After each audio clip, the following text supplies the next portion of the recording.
Abokina na ga halin wasu 'yan mata,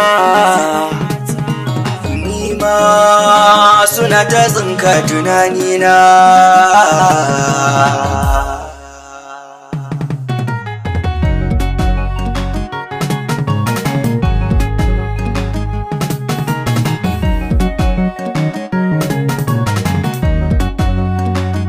Abokin rayuwa shi ne jigon 'yan uwantaka, zama bisa gaskiya sai ka ga an zamto ɗaya.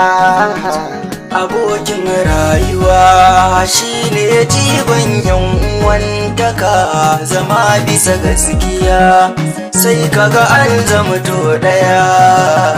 Da ce da masoyi kwairi ba ni ban yi shi ba gaskiya, raina ta tsirare da taba ba ni ganin ta da gaskiya.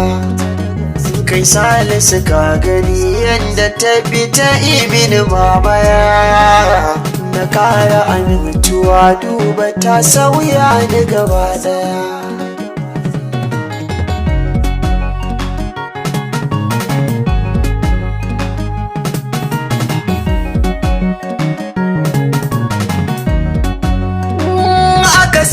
Tilas a same shi tunda ta yi mana ganuwa, ta so ni ta so ka shi ne ta kai na ya min atuwa. Amma kai min uzuri don ka san ban kula yar kowa, sharin wannan hadiya ne yasa yau na ji hajijiya.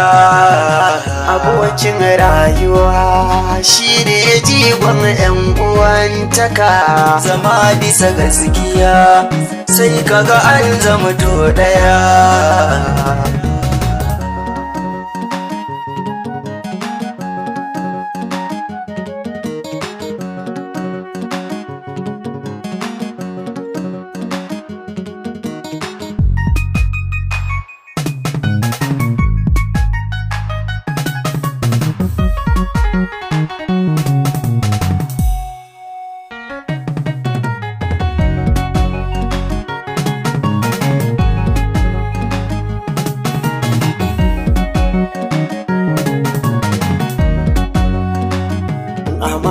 Amanata da kai ne ta duba ta zo tsakiya, ta farraka sabo yadda za ta saka mamiyo jinya.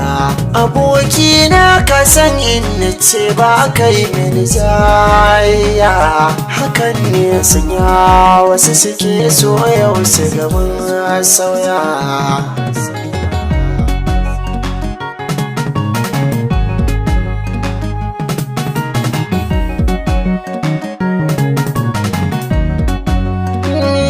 Kamannin ta ne a bata da siffar cutar ɗan kuwa, ta yadda ta zo manna shi ya saka mini dimuwa. Amma Allahu ya fi ta ba wani ƙudurin ramuwa, ba gane hali ta kamanni yau na yi dubiya.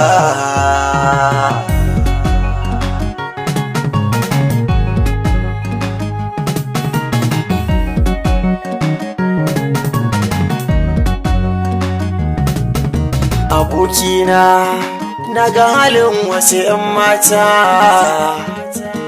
ni ma suna ta tsinka tunanina.